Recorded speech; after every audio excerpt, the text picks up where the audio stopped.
Buchireddypalem municipal council సమావేశం ప్రారంభం నుంచి గసాపసగా సాగినాయి. ఈ సమావేశంలోని మొదట బడ్జెట్ను ఆమోదించేందుకు ప్రాధాన్యతని ఇచ్చారు. అయితే ఈ బడ్జెట్ తమకు ఆమోదయోగ్యంగా లేదని వైఎస్ఆర్ కాంగ్రెస్ పార్టీ కౌన్సిలర్లు ప్రకటించడంతో పాటు ఆమోదానికి వ్యతిరేకమంటూ తాము సభ నుంచి బాయ్కాట్ చేస్తున్నామని వెళ్లిపోయారు. అయితే కొద్దిసేపటికి అధికార పక్షంకు చెందిన వైశ్య కుమార్ రెడ్డి మరికొంతమంది కౌన్సిలర్లు కూడా బయటకు వెళ్లిపోవడంతో ఒక్కసారిగా ఉత్కంఠ నెలకొంది. తదనంతరం మున్సిపల్ చైర్పర్సన్ మోట్ల సుప్రజామురళి వైసీపీ కౌన్సిలర్లతో ప్రత్యేకంగా మంతనాలు సాగించడంతో వారు చల్లబడి సమావేశానికి హాజరయ్యారు. వీరితో పాటు అధికార పక్షానికి చెందిన కౌన్సిలర్లు కూడా సమావేశానికి హాజరు కావడంతో పాటు బడ్జెట్ సమావేశం ముగిసి సతాలను సమావేశం కూడా పూర్తి చేసినట్లు మోర్ల సుప్రజ పేర్కొన్నారు. బడ్జెట్ ఆమోదించినందుకు సభ సక్రమంగా జరిగేందుకు సహకరించిన కౌన్సిలర్లకు చైర్పర్సన్ ధన్యవాదాలు తెలిపారు.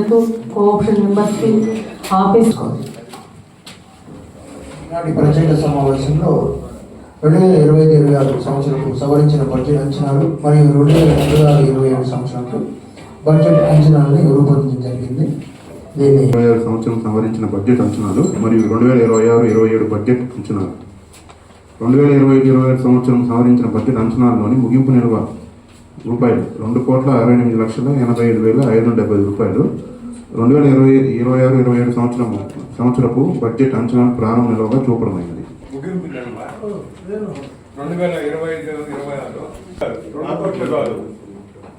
ముగింపు నిల్వ అది ప్రారంభ నిల్వ, ముగింపు నిల్వ కాదు. ప్రారంభ నిల్వ వచ్చి 2,68,5,00,000. మీరు పేపర్, మీరు ఇచ్చిన పేపరే, ఇంకొకరు బయట ఇచ్చిన కాదు. మీరు ప్రింట్ తీసి మాకు ఇచ్చిన పేపరే. మళ్ళీ ముగింపు నిల్వ 2 కోట్లు ఏంటి?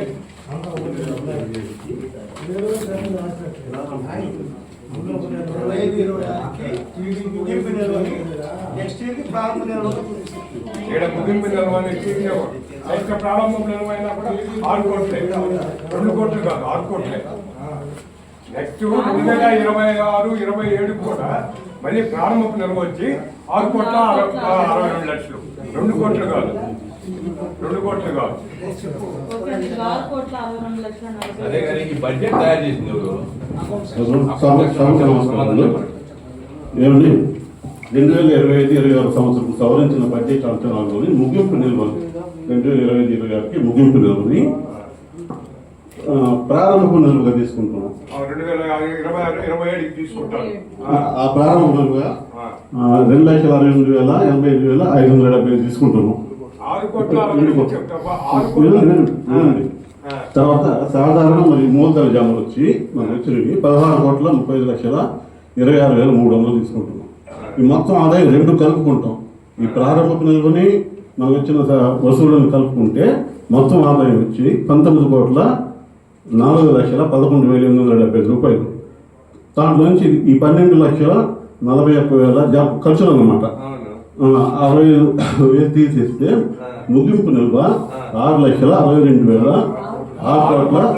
ఎంత మనం ఖర్చు పెట్టాం, దేని ఖర్చు పెట్టాం వివరాలు ఇచ్చున్నారు కదా. అది ఆ వివరాలు అప్పటికి 2025 ఎంత పెట్టారో ఎంత వచ్చింది అది చెప్పండి. ఈ ముగింపు నిల్వని ప్రారంభ నిల్వగా తీసుకుంటాం. 2026-27 సంవత్సరం బట్టి 6,62,46,875 సాధారణ మరియు మూలధన జమలు 2024-25 ముగింపు. అది మీరు చెప్పాల్సింది ఏంటంటే క్లారిటీ చెప్పడం లేదు. ఇది వచ్చేసి ఈ 2,68,00,000 వచ్చేసి 2024-25 మనకు బ్యాలెన్స్ మిగిలింది.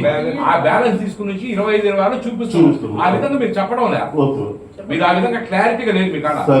అది మీరు ఒక క్లారిటీగా చెప్పండి, మాకు అర్థం. ఓకే కానండి. సెల్ ఫోన్ ఛార్జెస్ అండి 2024-25కి యాక్చువల్స్ 15,000, 2025-26కి బడ్జెట్ ఎస్టిమేషన్ వచ్చి 20,000, 2025-26 రివైజ్ బడ్జెట్ ఎస్టిమేషన్ వచ్చి 15,000, 2026-27కి బడ్జెట్ ఎస్టిమేషన్ వచ్చి 20,000. ప్రింటింగ్ ఛార్జెస్ 24-25 యాక్చువల్స్ వచ్చి 1,50,000, 25-26 బడ్జెట్ చేస్తున్నాం. ఆ తీర్మానం ఏం చేశారు? కౌన్సిల్ అందరూ ఒప్పుకున్నాం. ఆ రోజు కొత్తది కొనుక్కోండి సార్. ఈ కమిషనర్ గారు కాదు, పాత కమిషనర్ తీర్మానం చేసుకున్నాం, మినిట్స్ బుక్ లో చేసుకున్నాం ఉంది. మేము కౌన్సిల్ తీర్మానం చేసిన దాన్ని కూడా మీరు ఈరోజు కూడా మిషన్ జెరాక్స్ మిషన్ తెచ్చుకోకుండా దానికి ప్రతి సంవత్సరం 1,50,000 ఉన్నారు. మనకి ఎక్సెస్ స్టాఫ్ కూడా ఉంది, ఉండాలి చాలా మంది. మీరు కరెక్ట్ దేని చేయడం లేదు. ఎప్పుడు అంతకుముందు చేసింది దేనికి? ఎప్పుడు చేసాం? 25 చంద్రశేఖర్ రెడ్డి గారు కమిషనర్ గారు ఉన్నప్పుడు మేము తీర్మానం చేసాం. అది ఈ రోజు కూడా ఇంప్లిమెంట్ కాలా. దేనికి కాలేదు?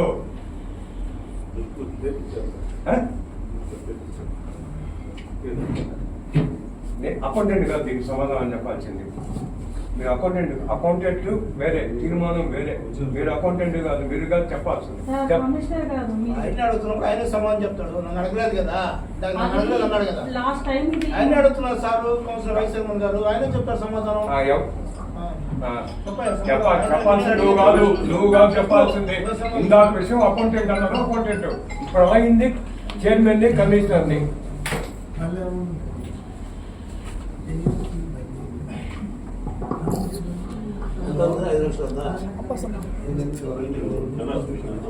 రియల్లీ అంటే దాంట్లో చాలా మోడల్స్ ఉంటాయి. Speed, scanners, double pack, double scanners, చాలా మోడల్స్ ఉంటాయి. ఇవన్నీ కూడా ఇప్పుడు ప్రస్తుతానికి పెట్టుకునే స్థలం కూడా లేదు. ఇక్కడ కంజెస్టెడ్గా ఉంది. సచివాలయం బిల్డింగ్లో ఉన్నాము. కొత్త బిల్డింగ్ ఓపెన్ అయిన తర్వాత దానికి స్పేషియస్గా కొత్త బిల్డింగ్ ఓపెన్ అయిన తర్వాత దాన్ని కొనుక్కుంటాం.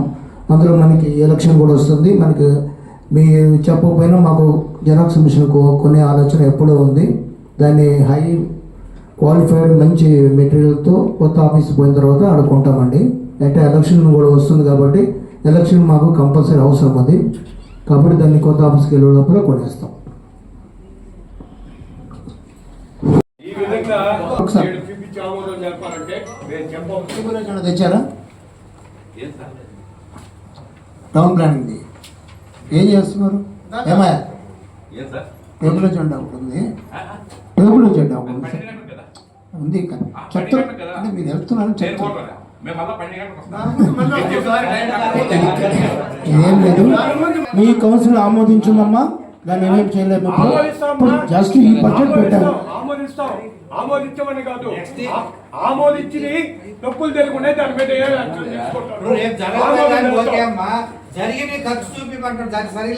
లేదు కదా. ఇది ఆగితే జీతాలు ఇవ్వలేము, ₹1 కూడా పేమెంట్ ఇవ్వలేము బడ్జెట్ కాకపోతే.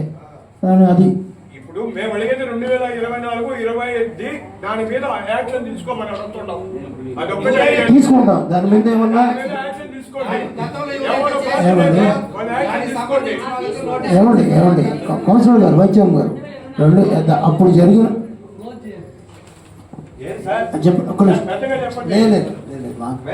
అదే చెప్తాను. ఆల్రెడీ నేను ఈ మున్సిపాలిటీలో జాయిన్ అప్పుడే ఇక్కడ ఫైనాన్షియల్ స్టేటస్ గురించి ఆల్రెడీ వివరించాము అందరికీ. ఆల్రెడీ గవర్నమెంట్కి లెటర్ పంపించున్నాం. ఫైనాన్షియల్ స్టేటస్ ఎంత ఫండ్స్ ఉన్నాయి, ఏమేమి గవర్నమెంట్కి రాస్తున్నాం. ఫండ్స్ బ్యాలెన్స్ ఉన్నాయి కాబట్టి గవర్నమెంట్ నుంచి కూడా 2024 అంత కొత్తగా జరిగిన వాటికి ఏమైనా ఉంటే కూడా గవర్నమెంట్ వారు చర్య తీసుకుంటారు. ఇంకేమన్నా దాంట్లో లోపల ఒక నామ్స్ ఉంటాయి కదా, నామ్స్ ప్రకారం చేస్తారు కదా, నామ్స్ కి వ్యతిరేకంగా చేయదు కదా. మేము అడతామా, నేను అడతా అలా రోడ్డు చేయించాలని, రోడ్డు చేయండి చేయదు కదా. ఖాళీ ఫ్లాట్లో కంపెనీ అంటే తీరు కదా, ప్రైవేట్ దాంట్లో తీరు కదా. అట్నే ఆమోదం తెలిపినాం. ఏమని ఇప్పుడు అంచనా విలువ అని తెలిపాడు. పలాందానికి అని చెప్పలా. అవన్నీ అయిపోయినాయి, వేశారు. 340 ఓటర్లు ఉన్నాయని సారే చెప్పాడు అందరికి. బయట వాళ్ళు చెప్పింది కూడా కాదు, ఆడిట్ వాళ్ళు అబ్జెక్షన్ చేశారని. మన ఎన్ని మా సార్ వచ్చే 11 నెలలు అయింది, మన బోర్డు వచ్చి 3 అయిపోయింది. ఇంకా 6 నెలలు మనం కూడా బయటికి పోతాం. తర్వాత నువ్వు అడిగినా చెప్పరు, నేను అడిగినా చెప్పరు. ఒకవేళ సమాచార హక్కు చట్టం కింద వేసినా అది అట్నే ఉంటది. అది ఇంకా బయటకు వచ్చేది ఎప్పుడుకో. మేము జరిగినాయి లోటుపాట్లు జరిగినాయి. ఆ లోటుపాట్లని ఏ విధంగా సవరిస్తారు మేము అడిగేది. ఇప్పుడు నేను చేస్తాను మా నన్ను తప్పు చేస్తే నన్ను అలాంటి ఏమన్నా ఉంటే నా దృష్టి తీసుకొస్తే గవర్నమెంట్కి రాసి రిపోర్ట్ చేస్తానండి. గవర్నమెంట్ ఫైనాన్షియల్ స్టేటస్ పంపించు. ఇంకా పర్టికులర్ మీరు చెప్తున్నారు కదా ఏదేదో జరిగిందని, అది మా దృష్టి తీసుకొస్తే మేము ఎంక్వైరీ చేసి ఎంక్వైరీ చేసి మిగతా గవర్నమెంట్ కౌన్సిలర్స్ అందరూ ఏమంటారు, అందరి అభిప్రాయం తెలుసుకోవాలి కదా. ఈ బడ్జెట్ సమావేశాల గురించి మిగతా కౌన్సిలర్స్ కోఆపరేషన్ మెంబర్స్ ఏమంటున్నారు? అప్పుడు బోర్డు మీదే కదా, వేరే బోర్డు కాదు కదా. అదే సార్ మరి 24, 23లో ఏం జరిగిందంటే ఏం చెప్తామమ్మా? ఉన్నాయి కదా ఇప్పుడు బడ్జెట్ రివైజ్డ్ బడ్జెట్ పెట్టాము, అంచనాలు పెట్టాము, ఇది ఖర్చు అవుతుంది అని. ఇప్పుడు పెట్టినన్ని ఖర్చు అవుతుంది కాదు కదా, ఎస్టిమేషన్స్ అది ఇలా అవుతుంది, ఇంత ఖర్చు అవుతుంది, దాంట్లో మనకి మిగిలించుకోవచ్చు, మన ఖర్చు తగ్గించుకోవచ్చు, ఇలాంటివి చేసుకొని చెప్తాము. 24లో ఇట్లా జరిగింది, దానికి బడ్జెట్కి ఏం సమావేశం వేసండి, దానికి బడ్జెట్కి వాకౌట్ చేయడానికి ఏం సంబంధం అండి? 2024-25 బడ్జెట్ అంచనాలు ఇవి. కానీ 2024-25 కూడా ఈ ఇయర్ చూపించాల్సిన అవసరం లేదు. ఇప్పుడు ఈ బడ్జెట్ చూపించాల్సిన అవసరం లేదు. చూపించాలండి లెక్కది. 24-25 చూపిస్తాం, 25-26 చూపిస్తాం, 27కి అంచనాలు చూపిస్తామండి. సార్ అంతకుముందు లేదు కదా. దాంట్లో యాక్చువల్గా ఖర్చు ఎంత పెట్టాం అది కూడా చూపిస్తాం. 27-28 ఎంత ఖర్చు పెట్టాం, 26-27 ఎంత ఖర్చు పెట్టాం చూపిస్తాము. అది బ్యాలెన్స్ వస్తుంది. డౌట్ ఉంటే అడగండి. మీకేమైనా డౌట్ ఉంటే రండి, అకౌంట్ సెక్షన్ కూర్చోబెడతాము, క్యాష్ బుక్ మీకే ఇస్తాము, ఏ ఓచర్ రాస్తాము, ఏ కాంట్రాక్ట్కి ఇచ్చాము, ఏ బిల్ పేమెంట్ చేస్తాం, ప్రతి పైసా మీకు లెక్క చూపిస్తాం. నేను వచ్చినప్పటి నుంచి సార్ మేము మిమ్మల్ని ప్రతి పైసా రూపాయితో సహా లెక్క చూపిస్తాను మీకు. దానికి బడ్జెట్కి ఏం సంబంధమా? బడ్జెట్ అనేది ఒక అంచనానే. దానికి మేము ఈ బడ్జెట్ ఆమోదించడం లేదంటే ఎలా మాట్లాడతారు చెప్పండి? బడ్జెట్ ఆమోదించడం పోతే రూపాయి కూడా పేమెంట్ జరగదు, శాలరీస్ తగ్గిపోతాయి. అయిపోయింది కదా. ఇప్పుడు మేము కొన్ని చెప్పాము. మీకేమైనా డౌట్ ఉంటే రండి, మనం కూర్చుంటాం, అందరు కౌన్సిల్ కూర్చుంటాం, ఏం ఫ్యూచర్ ఏం చేయాలి, ఈ ఊరిని ఎలా డెవలప్ చేయాలి చూద్దాం, మాట్లాడదాం. కౌన్సిలర్ మాట ఎవరు సార్? కౌన్సిలర్ ఫోన్ చేస్తారు, మీటింగ్ రోజే వాల్యూ సార్, మీటింగ్ ఫోన్ చేస్తారు. ఈ టైంలో ఉన్నంత ఈ టైంలో జరిగినంత వాల్యుయేషన్ లేకుండా పోవడం. మళ్ళీ మాట్లాడుకొని కౌన్సిల్ అందరం మాట్లాడుకొని మరొక రోజు ఈ బడ్జెట్ సమావేశాన్ని ఏర్పాటు చేయడం జరుగుతుంది. అందరికీ ధన్యవాదాలు.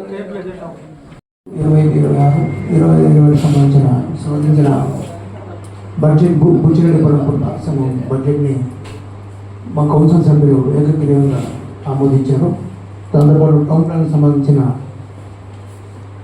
టేబుల్ జెండా అడ్వర్టైజ్మెంట్ ట్యాక్స్ సంబంధించిన దాన్ని కూడా ఆమోదించారు. మరియు 2026-27 సంబంధించిన ఖర్చులు కూడా సంబంధించి బడ్జెట్ ఆమోదించారు. కాబట్టి ప్రతి ఒక్కరు కూడా అందరూ కూడా సంతోషదాయకం. అట్ సేమ్ టైం మన గౌరవ ఎమ్మెల్యే గారు శ్రీమతి వేమిరెడ్డి ప్రశాంత్ రెడ్డి గారు, గౌరవ ఎంపీ గారు శ్రీమతి వేమిరెడ్డి ప్రభాకర్ రెడ్డి గారు ఈ బుచ్చిరెడ్డి పరమాణు సంఘాన్ని ప్రత్యేక నిధులు తీసుకొచ్చి ఎంతో అభివృద్ధి చేస్తున్నారు. అందులో భాగంగా రీసెంట్గా మనం బాంబే హైవే రోడ్ని ఎంక్రోచ్మెంట్లో చేయడం జరిగింది. దానికి ఒక అమౌంట్ ప్రతిపాదన పంపించాం. ఎమ్మెల్యే గారు, గౌరవ ఎమ్మెల్యే గారు ఇట్లా కాదు, ఇంకా దీన్ని బ్యూటిఫికేషన్ చేయాలని చెప్పి అదనపుగా దీనికి మరీ రీసర్వే చేసి ఇంకా దీన్ని ఎలా చేస్తే బాగుంటుందని NH5 సిబ్బందితో మాట్లాడి ఇంకా దానికి ఎస్టిమేషన్ కూడా రైజ్ చేయడం జరుగుతుంది. End to end road, footpath, 4 to 5 feet drain ఇట్లా పర్మనెంట్గా ఉండిపోయేటట్టుగా మరియు ప్రతిపాదన సిద్ధం చేయమన్నారు. అందులో బాగా NH5 జాయింట్ ఇన్స్పెక్షన్ చేసి మేము ప్రబోధం కూడా త్వరలో సిద్ధం చేసి గవర్నమెంట్ వారికి సమర్పిస్తాము. అది వేయిన వెంటనే బుచ్చిరెడ్డిపాలెం సుందరవంగా రూపుదిద్దడంలో అతిశయోక్తి కాదు. మరియు 2 కోట్లతో మన మున్సిపల్ ఆఫీస్ రోడ్డు, ఇంకా MRO ఆఫీసు, CA గారి office, register office road, Rajupalem road, Chennur road నుంచి రాజుపాలెం పోయే రోడ్డు, ఆ రోడ్డు కూడా 1,35,00,000 రూపాయలతో end to end CC road, drains and central లైటింగ్తో దానికి టెక్నికల్ శాంక్షన్కి అమౌంట్ వచ్చేస్తున్నారు. APUFID సంబంధించి ఎమ్మెల్యే గారు ప్రత్యేక నిధులు తీసుకొచ్చారు. దాన్ని టెక్నికల్ శాంక్షన్ పంపించి ప్లస్ మార్కెట్ రోడ్డు 60,00,000 రూపాయలతో మార్కెట్ చెన్నూరు రోడ్డు కూడా వెడల్పు చేసి అక్కడ CC రోడ్డు వేసి కూడా ప్రపోజ్ చేస్తున్నాం. ద సేమ్ టైం 15 ఫైనాన్స్ నిధులు 2 కోట్లు, 2.5 కోటి ఆ నిధులు మరియు SC ప్లాన్ 1,20,00,000 నిధులతో అభివృద్ధి పదంలో బుచ్చిరెడ్డిపాలెం మున్సిపాలిటీ మా కౌన్సిల్, మా చైర్పర్సన్ గారు, ఎమ్మెల్యే గారు అందరూ కృషితో ముందుకి దూసుకెళ్తా ఉంది.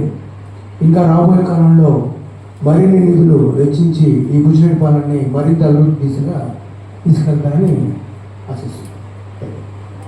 నమస్కారం. ఈరోజు బుచ్చిరెడ్డిపాలెం మున్సిపాలిటీలో కౌన్సిల్ హాల్ నందు బడ్జెట్ సమావేశం ఏర్పాటు చేసుకోవడం జరిగింది. ఈ బడ్జెట్ సమావేశానికి మున్సిపల్ కమిషనర్ గారు, వైస్ చైర్మన్ ఇద్దరు, కౌన్సిలర్స్ మరియు కోఆప్షన్ మెంబర్స్ మరియు మీడియా మిత్రులు అందరికీ నమస్కారాలు. ఈరోజు బడ్జెట్ సమావేశాలు అన్ని అందరూ కూడా కౌన్సిలర్స్ అందరూ కూడా ఆమోదించడమైనది. టేబుల్ అజెండా కూడా అందరూ ఆమోదించడమైనది. అందరికీ ప్రత్యేక ధన్యవాదాలు తెలుపుకుంటున్నాను. అదేవిధంగా మన బుచ్చిరెడ్డిపాలెం మున్సిపాలిటీని అభివృద్ధి పదంలో నడిపిస్తున్నటువంటి మన ఎమ్మెల్యే కోవూరు శాసనసభ్యురాలు శ్రీమతి వేమిరెడ్డి ప్రశాంత్ రెడ్డి మేడం గారికి, ఎంపీ వేమిరెడ్డి ప్రభాకర్ రెడ్డి గారికి ప్రత్యేక ధన్యవాదాలు తెలుపుకుంటున్నాను. మున్సిపాలిటీ అభివృద్ధి చేయాలని ఎంతో కృషి చేస్తున్నారు ఎమ్మెల్యే గారు, ఎంపీ గారు. ప్రత్యేక ధన్యవాదాలు తెలుపుకుంటున్నాను.